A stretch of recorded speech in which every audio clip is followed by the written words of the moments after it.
నీకు స్వస్థత రావాలన్నా, నీకు దేవుడు అద్భుతము చేయాలన్నా, దేవుడు నీ పట్ల ఒక కార్యము చేయాలన్నా, నీకు బలమైనటువంటిది ఏంటి? విశ్వాసం. బలమైనటువంటిది ఏంటి? విశ్వాసం. నీ విశ్వాసం ఎంత బలముగా ఉండదో ప్రియా దేవుని బిడ్డలారా, నీ విశ్వాసం ఎంత బలమైనదో, నీ విశ్వాసాన్ని బట్టే నీకు దేవుడు ప్రతిఫలం ఇస్తాడు. జాగ్రత్త గుర్తుపెట్టుకోవాలి ప్రియా దేవుని బిడ్డలారా.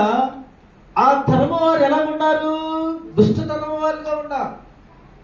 దుష్టతరము వారు అంటే సూచక్రియలను, మహత్కార్యములను అలాంటివి కావాలి వాళ్ళకి, అలాంటివి కావాలి వారికి. ప్రియా దేవుని బిడ్డలారా, నువ్వు దేవుని సన్నిధికి మనం ఎందుకు వస్తున్నాం? దేవుని ఎందుకు వెంబడిస్తున్నాం? మనం దేవుని సన్నిధికి ఎందుకు వస్తున్నామో, దేవుని సన్నిధిని ఎందుకు వెంబడిస్తున్నామో అది ముఖ్యం మనకు తెలవాలి. స్తోత్రం కదా, హల్లెలూయా. స్వస్థతలు ఆయనే అనుగ్రహిస్తాడు. నీ విశ్వాసాన్ని బట్టి నువ్వు ప్రార్థన చేస్తే నీకున్న బలహీనత పోయింది. నీకు విశ్వాసాన్ని బట్టి నువ్వు ప్రార్థన చేస్తే నీకున్న రోగం పోయింది, నీకున్నటువంటి సమస్య పోయింది, నీకున్నటువంటి బాధ పోయింది. నీకేం కావాలో విశ్వాసం నుండి ప్రార్థన చేస్తే దేవుడు అనుగ్రహిస్తాడు. స్తోత్రం కదా, హల్లెలూయా, హల్లెలూయా.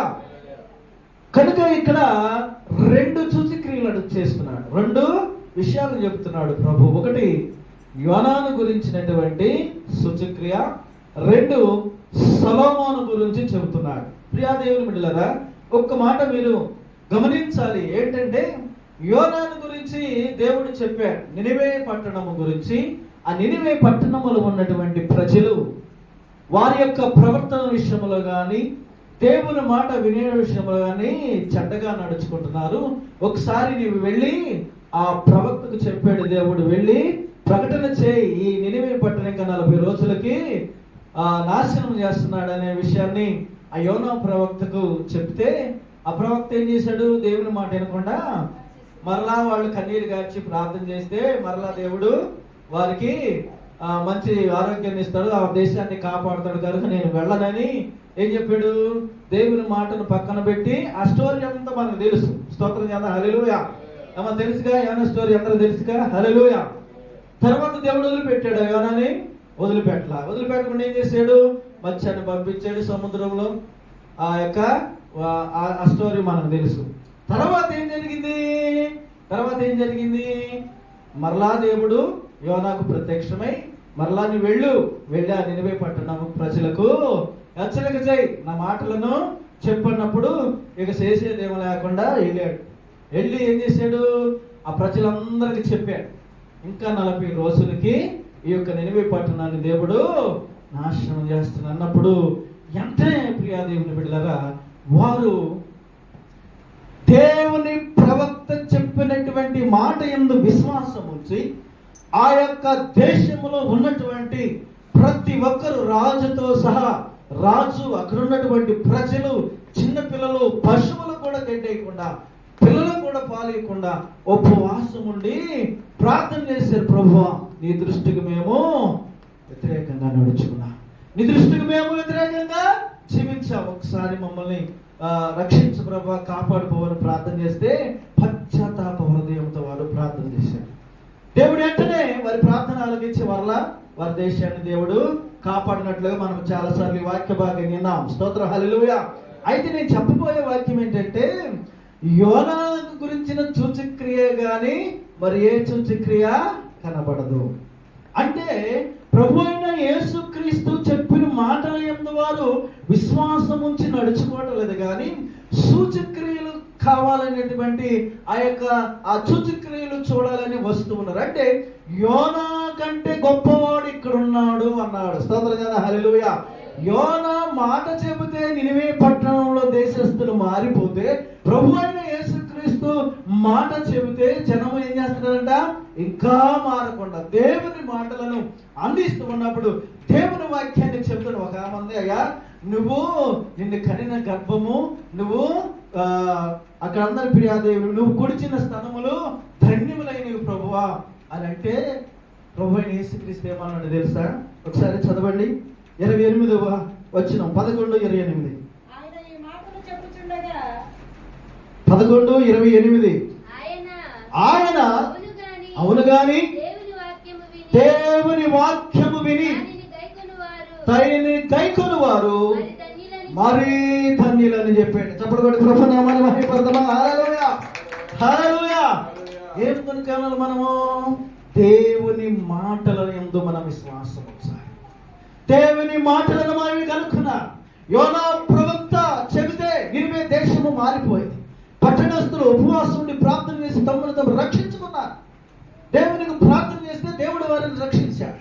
ఇక్కడ ప్రభు అయిన యేసుక్రీస్తు దగ్గరికి వచ్చిన గుంపు దేవుని మాటలు చెబుతూ ఉంటే వారు దేవుని మీద విశ్వాసం ఉంచకుండా, దేవుని వాక్యం ముందు లక్ష్యం ఉంచకుండా, దేవుని మాటలు అనుసరించి నడుచుకోకుండా ఏమడుగుతున్నారు? వారు సూచక్రియ అడుగుతున్నారు. చూడండి ప్రియాదేవి, అందుకు దేవుని కోపం వచ్చింది. సూచక్రియ అడుగుతున్నారు. ఇది దుష్టతరం. వారు ఎందుకు సూచక్రియ అడుగుతున్నారు? నినివే పట్టణస్థులు యోనా చెప్పిన మాటకు మారిపోయారు కదా, మీరెందుకు మారుతలేదు? ఇంకా మీరెందుకు నా మాటలు ఎందుకు లక్ష్యం ఉంచలేదు? మీరెందుకు నా మాటల ప్రకారం నడుచుకోవట్లేదు? మీరెందుకు నా మాటల ప్రకారం జీవిస్తలేదు? నా మాటలు ఎందుకు మీరు అంగీకరించడం లేదు? నా మాటలు ఎందుకు మీరు ఎందుకు లక్ష్యం ఉంచలేదు? చూడండి ప్రియా దేవుని బిడ్డలారా, యోనా కంటే గొప్పవాడు ఇక్కడ ఉన్నాడు. యోనా కంటే గొప్పవాడు ఎవరు? ఏమా యోనా కంటే గొప్పవాడు ఎవరు? యేసయ్య. స్తోత్రం. హల్లెలూయా, హల్లెలూయా. యేసయ్య చెప్పిన మాటలు ఎందుకు మనం లక్ష్యం ఉంచాలి? సూచక్రియలు ఏముందండి? సూచక్రియలే ఏముంది? నీ విశ్వాసం నీకు స్వస్థ. నీ విశ్వాసం ఉంచు, అద్భుతాలు జరుగుతాయి. నీ విశ్వాసం ఉంచు. ఈనాటి దినాల్లో జనం ఏం చేస్తున్నారు? అమ్మా ఏం చేస్తున్నారు చెప్పండి? ఎక్కడ సూచక్రియలు జరుగుతున్నాయా? ఎక్కడ అద్భుతాలు జరుగుతున్నాయా? ఎక్కడ వాటి కోసం ప్రార్థనలాడుతున్నారు. ప్రియా దేవుని బిడ్డల, నీలో విశ్వాసం ఉండి నువ్వు ప్రార్థన చేస్తే దేవుడే నిన్ను స్వస్థపరుస్తాడు. హల్లెలూయా. ఈ విషయాన్ని నేను చాలాసార్లు చెప్పాను. అయితే ఈ యొక్క రాత్రికాల సమయంలో ప్రభు చెబుతున్న మాట ఏంటంటే, సూచక్రియల గురించి కాదు నన్ను వెంబడించేది, దేవుని వాక్యాన్ని నా మాట విని మీరు గైకొనండి. నా మాటలు మీరు వినండి. నా మాటలు వింటే మీరు బ్రతుకుతారు. నా మాటలు వింటే మీకు జీవం ఉంటుంది. యోనా మాటలు విని దేశం మారిపోయింది, ప్రజలందరూ మారిపోయారు. నా మాటలు ఇంకా జనం మారటలేదు, చాలా మంది మారటలేదు. ఇంకా వారందరి కోసం దినమెల్లా నా చేతులు చాపుకొని చూస్తున్నారు. ఎప్పుడు నా కుమారుడు రక్షణ పొందుతాడా? ఎప్పుడు నా కుమారుడు మారు మనసు పొందుతాడా? ఎప్పుడు నా కుమారుడు పరలోక రాజ్యానికి వస్తాడా? దేవుడు దినమెల్లా చేతులు చాపుకొని చూస్తున్నాడు. ఇంకా నీ కఠినమైన హృదయాన్ని నువ్వు మార్చుకోలేకపోతున్నా, ఇంకా కఠినమైన మనసును నువ్వు మార్చుకోలేకపోతున్నా, ఇంకా కఠినమైనటువంటి ప్రవర్తనను మార్చుకోలేకుండా ఇంకా చీకటి చీకటి చీకటి చీకటి, ఇంకా లోకం అనే చీకటిలో నడుచుకుంటూ ఉన్నా. దేవుని మాటలు వెలుగునిస్తాయి, దేవుని మాటలు నిన్ను వెలిగిస్తాయి అనే విషయాన్ని నువ్వు మర్చిపోతూ ఉన్నా. ప్రియా దేవుని బిడ్డలారా, కనుక సూచక్రియలో ఏమి లేదు, దేవుని మాటలందు లక్ష్యం ఉంచండి. అప్పుడు మీరు జీవం అనే మార్గంలో నడుచుకుంటారు. స్తోత్రం. హల్లెలూయా. నెంబర్ 1. నెంబర్ 2 ఏం చెప్పాడు? ప్రియా దేవుని బిడ్డలారా, చదవండి 31వ వచనం. దక్షిణ దేశపు రాణి విమర్శ కాలమున